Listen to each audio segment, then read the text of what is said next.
I'm a ghost when I walk in. Hey everyone, welcome back to another Fatima Friday. If you're new here, thank you for joining us.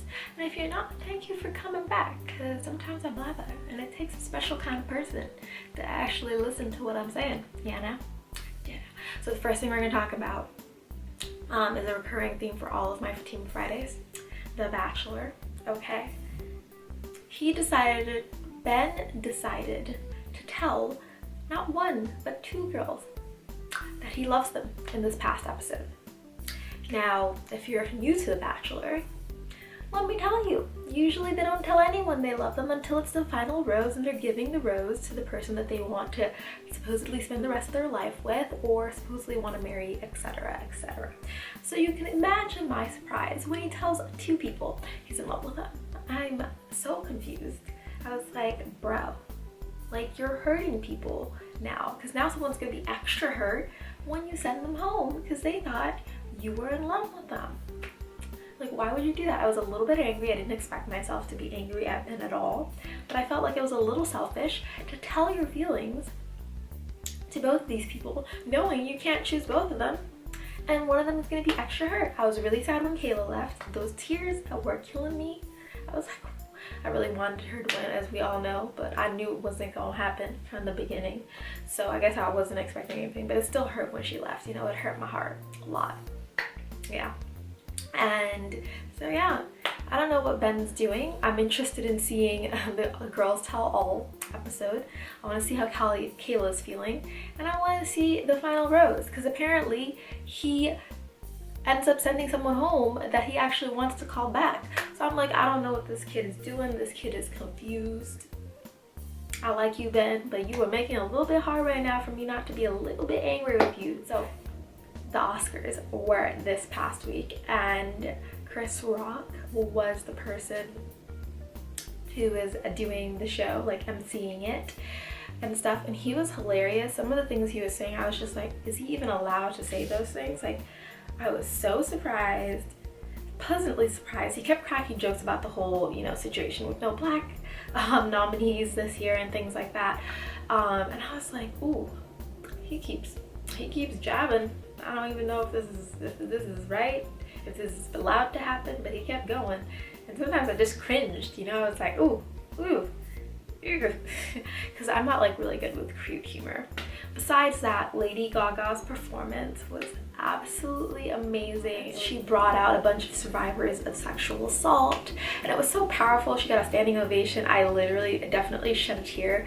I'm trying not to shed one right now, remembering it. It was just so powerful, and just talking about the fact that, like, we don't, like, unless you've gone through that, you just don't understand how it feels. And I don't know, it literally touched me, and everyone stood up and was clapping, and I even stood up in my living room and was clapping because it was so powerful. And it's the theme song, I believe, for The Hunting Ground, which is a documentary about sexual assault on campuses and how college campuses are dealing with that. And that was definitely a huge topic of conversation at my school.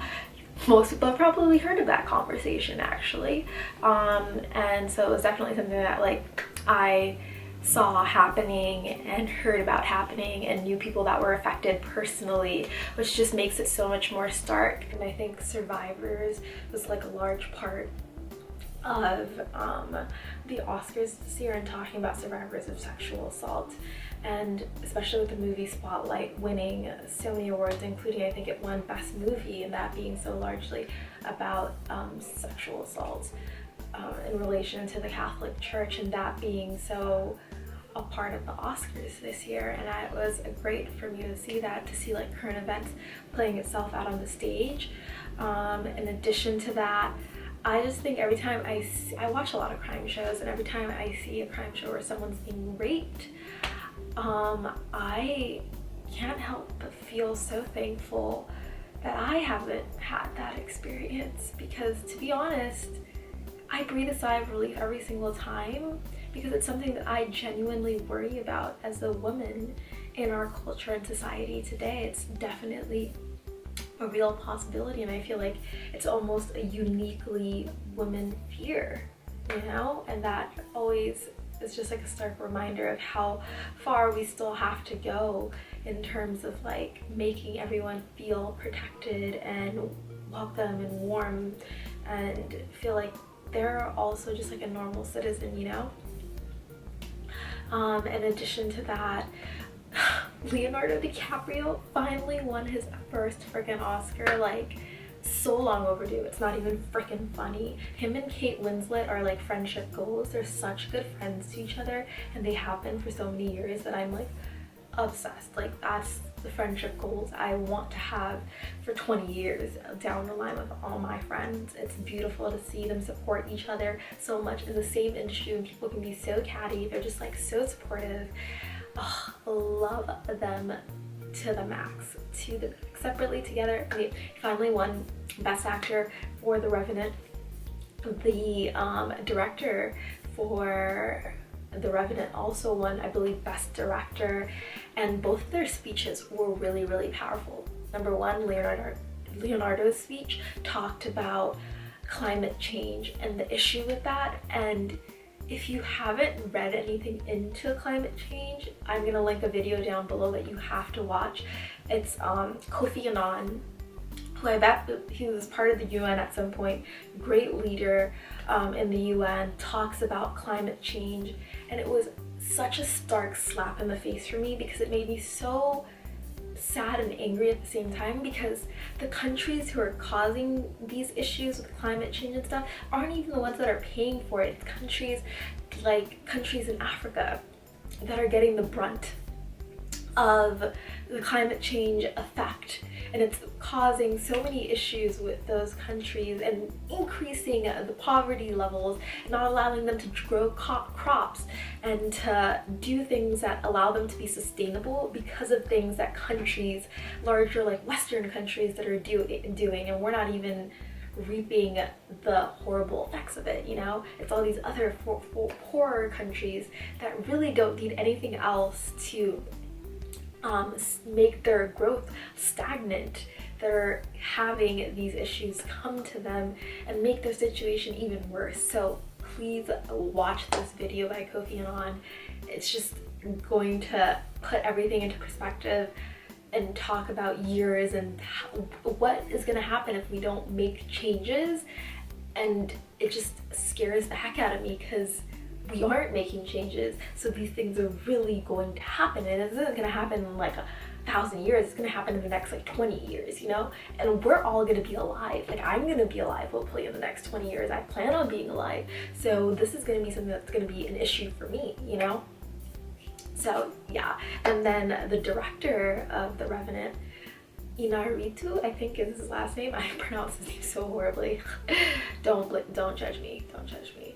But he talked about his winning being a symbol of like everyone being able to win, right? We're transcending color and all these things that we like use to divide ourselves as a society, and just to look at people as people. And it was so powerful, especially with the theme of the Oscars and people being so angry about the fact that there's a lack of representation in the nominees. To see that happening was really nice.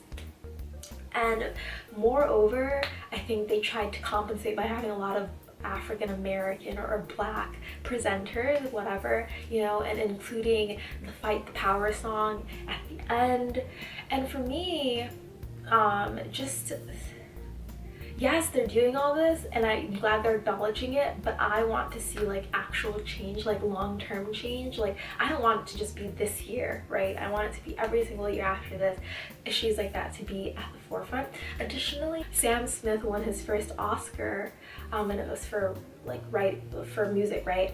So he goes up there and he says, I'm the first openly gay man to win an Oscar. And it just like startled me, because it's like, dude, we have so long to go. Like this is a huge issue. Like there's so many people that are marginalized and discriminated against. And sometimes I just feel like we forget it. And it's not something at the forefront, but just seeing that and seeing all these reminders, especially in this award season, seeing all these reminders of the fact that not only African American people, but people are of different sexualities are being marginalized. People of different genders are being marginalized. It goes so much further than what sometimes I think, and to see that being shown on that stage was really nice. But I want to see it something long-term. I want to see that being a conversation long-term, you know? I want change to be institutionalized, not just to have it talk. We can talk about it, right? But if change doesn't happen, there's like, talking is great, but without change it's nothing, right? And so we need to make moves to make that happen. I'm hoping the Oscars do that, and I'm hoping things get better and better and better, and I'm hoping at some point in my lifetime we get to the point where we don't even see all these differences between us, and we're just people, you know? We're just people, because at the end of the day, that's all that should matter. We're humans, we're humanity, you know? We should all treat each other in the same way because of that sheer fact and nothing else. And unfortunately we're not there yet, but I'm hoping and I have faith that we're going to get there somehow and some way. Now to more lighter things about the Oscars. The fashion, I'm just gonna name the people that I really liked. The outfits. I actually liked Kevin Hart's outfit. It was a little over the top, but I liked it. If anyone can wear something that's over the top, is that? It would have been him. Rachel McAdams' dress, literally to freaking die for. I might die for it, you know. Charlize Theron, that woman is beautiful to the max, like beautiful to the maximum, okay, maximum. Who else? Oh, Brie Larson. At first when I saw her sitting down, I didn't like the dress, and she got up when she won, I believe, for The Room. Shout out to her. And she looked good. Also Alicia Vikander, I believe, also won something as well, so and she looked great too. I'll put pictures of them in here, and as you know, in one of my previous videos I talked about the fact that they're kind of like there's a competition between the two in terms of like fashion, so let me know who you think won at the Oscars. Also, Priyanka Chopra and Chrissy Teigen looked really, really good. I love Priyanka. I can't wait for Quantico to come back. I'm super excited for that. Also, here's the thing. People don't realize with award shows, if you live in cities with award shows, they can get so annoying. Like I live in LA, or sometimes I'm vastly. But I was in LA during the Oscars, and they were street closures for days. Okay, the Oscars happened on Sunday. They started closing streets on Friday. Okay, I wanted to go hiking, and I couldn't go hiking because I couldn't get up there easily because of the street closures. Like, they're so annoying sometimes, but I guess it's what happens with award shows. Overall, let me know what you think about the Oscars. The quote for this week is, "Happiness is a choice, so choose it." I'm only saying that because I'm back in New York, and a lot of the time New York makes me really unhappy. Like, I'm not the happiest when I'm here, and that's just a fact as of now. I don't know why. Like, LA, I'm just a happier, lighter person when I'm there, and I struggle with that a lot when I'm coming to New York, or when I come back to New York, but I'm trying to just be more positive about it. So I'm trying to choose to be happy, which is why this quote is resonating with me right now, because even when I'm not in LA, for the foreseeable future, I have to be in New York for right now, and whatever reasons may be adding to my unhappiness here, I need to like get over that and like choose to be happy, because really I can't do anything about it right now. So the song of this week is going to be Time Flies Tuesdays, Hands to Myself remix. I love Time Flies, if you guys don't know. I've been to most of their concerts that they've had in New York City because I'm obsessed. Love their remixes, love their original stuff.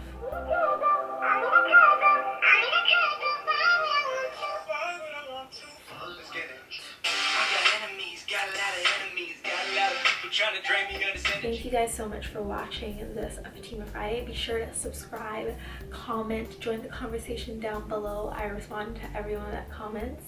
I'd love to hear what you guys think. And stay tuned for my next video. I love you guys loads. Bye. I got flow like this, man, you can't handle. In the white vans like damn Daniel. Look. yeah, get ya. I'ma roll real deep in the Tesla. When I roll it like that, man, I do it real stealth, yeah. Can't keep my hands to myself.